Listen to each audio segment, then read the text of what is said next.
వ్రతశాల ఇది నా యేసు నివసించశాల. దేవునికి మహిమ కలుగును గాక. నాది పెద్ద కడుబురు, నా పేరు సువర్ణమ్మ. నా మనముడు బెలగల్లో చదువుతున్నాడు. దేవా తండ్రి, నా మనముడు పాస్ అయితే నీ బెతెస్యాలలో సాక్ష్యం చెప్తాను అనుకున్నాను. దేవుని దేవల్ల నా మనముడు పాస్ అయినాడు. ఇదే నా సాక్ష్యం. ఇంకొక సాక్ష్యం ఏమంటే, మొన్న సోమవారం కాడ నుంచి నాకు చాలా బాగలేనట్లయి కసిపీసి అయ్యి అన్నం తిన్నట్లు అయిపోయినాను. ఆయాసంతో తండ్రి నాకు బాగా అయితే నీ బెతెస్యాలలో సాక్ష్యం చెప్తాను అనుకున్నాను.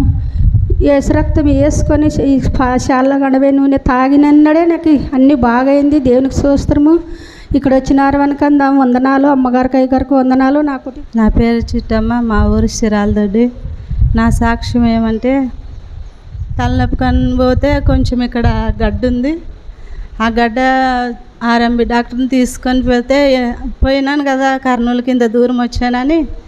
ఏదో ఇది ఇక్కడ గడ్డ ఉంది కదా, భయపడతాము మరి ఏమన్నా అయితే అని మా ఆయనని చెప్పి చూపించా. ఇక్కడ స్కాన్ తీస్తే ట్యాబ్లెట్లు ఇచ్చినారు 11వ నెల. మళ్ళీ ఈ ట్యాబ్లెట్లు అయిపోయిన తర్వాత రావాలని చెప్పి డిసెంబర్ నెల పండగ ముందర 6వ తారీఖు దినాన మేము మళ్ళీ చెకప్ కోసమని పోతే ఇక్కడ సూది పెట్టి బ్లడ్ పరీక్ష చేస్తే ఇది ఆపరేషన్ చేయాలన్నారు.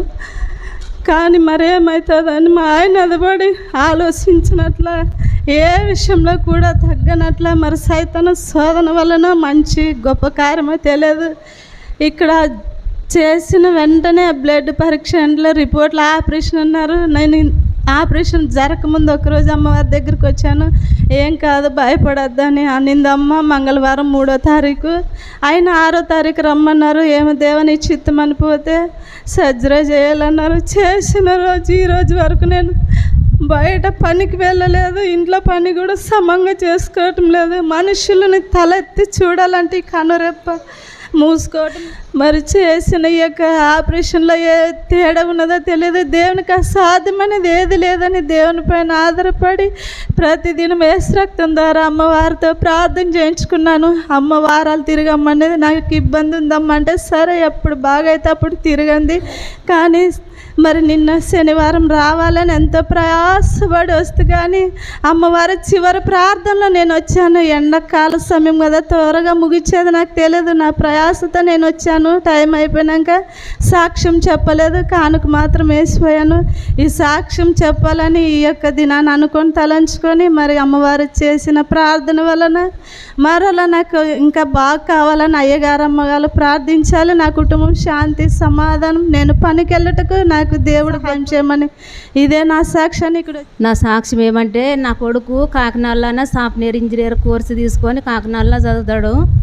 అక్కడ చదువుతుంటే ఏమో ఇక్కడ 2 నెలలు కోర్సు కాకినాడ అవతల వేస్తారేమో అని నాకు ఫోన్ చేసి చెప్పా, పిల్లడు కాకినాడ అవతల వేస్తారేమో, ఇంకా దూరం వేస్తారు, హైదరాబాద్ వచ్చింటే బాగుంటుండేమో అని పిల్లగాడు బాధపడి నాకు చెప్పిన వెంటనే నన్ను అమ్మకు ఫోన్ చేసి, అమ్మ ఇట్లా అంటాడమ్మ నా కొడుకు అంటే, సర్లే అమ్మ ఏం కాదు ప్రార్థన చేద్దాము, నాన్న ప్రార్థన చేస్తాను నీవు చేసుకోమ్మా, దేవుడు ఏం కాదు ఇక్కడే బయలుపరచాలి అని ప్రార్థన చేసి నాకు చెప్పాను. నాన్న ప్రార్థన చేసుకుంటే ఇంక ఇక్కడే హైదరాబాద్ కేసీఆర్లో ఏమని పిల్లగాడు అనకాశానే అన్నాక ఇంక ఇక్కడ హైదరాబాద్లో చేరాడు. ఇప్పుడు ఈ మేలు చేసిన దేవుడు ఇంకా ముందు తర్వాత కానీ ఆ పిల్లగాని విషయంలో ఎన్నుకుంటాడని నాకు నమ్మకం విశ్వాసం ఉండదు.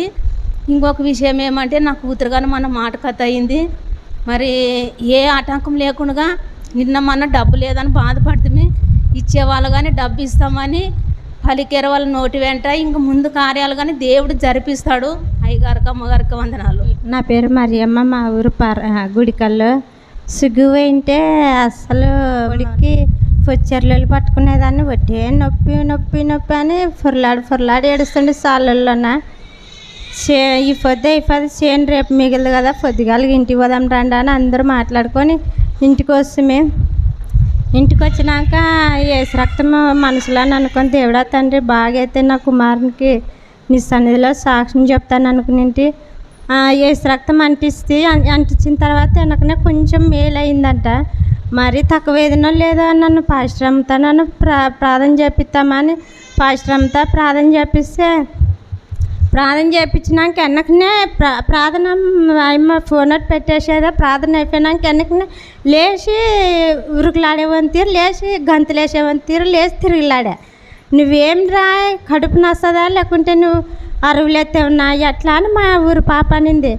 లేదత్తా నాకు ఈ దేవుడు బాగా చేసాడా, ఏం నొప్పుండి విపరీతమైన నొప్పుండి నాకు పాస్టర్ ప్రార్థన చేసిన తర్వాత బాగా అయ్యేదని నక్కుంటే లేచా.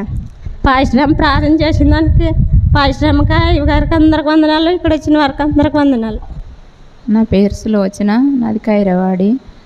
ఆలోచించి చాలా కృంగిపోతాను, పడిపోతాను నేను. అప్పుడు అమ్మాయికి ఫోన్ చేసినప్పుడు అమ్మ నాకు చాలా నీరసం అవుతుందమ్మా, నాకు తల తిరిగినట్లయితుంది, ఇట్లా ఆలోచనలు వస్తున్నాయి అన్నప్పుడు అమ్మాయి ప్రార్థన చేస్తూ నాకు ధైర్యపరుస్తూ అమ్మాయి ప్రార్థన వల్ల నేను ఎంతో స్వస్థత పొందుతున్నాను. ఇదొక నా సాక్ష్యము. మళ్ళీ నా కుమారుడు ఇప్పుడు 11వ తరగతిలో ఎగ్జాముల్లోన 2 నెలలు ఇంటి దగ్గరే ఉన్నాడు, కాలేజీకి వెళ్ళలేదు. అమ్మ కాలేజీకి వెళ్ళను, ఇంటి దగ్గరే ఉండి చదువుతాను అంటున్నాడు. ఎట్లమ్మ పాస్ అవుతాడా కాదా అని నేను అమ్మాయికి ఫోన్ చేసి అడిగాను. అమ్మాయి ఫోన్లోన ప్రార్థన చేసి, అమ్మ నేను శాలకు వచ్చి సాక్ష్యం చెప్తాను అనుకోమ్మా, దేవుడు తప్పకుండా కార్యం చేస్తానని అమ్మాయి ప్రార్థన వలన మళ్ళీ నా కుమారుడు మంచి పాస్ అయినాడు. విధానంలో నిలవబెట్టుకున్నందుకు దేవాది దేవునికి కోట్లాది వందనాలు. నా కోసం నా కుటుంబం కోసం ప్రార్థించినందుకు అమ్మగారికి అయ్యగారికి నా యొక్క వందనాలు.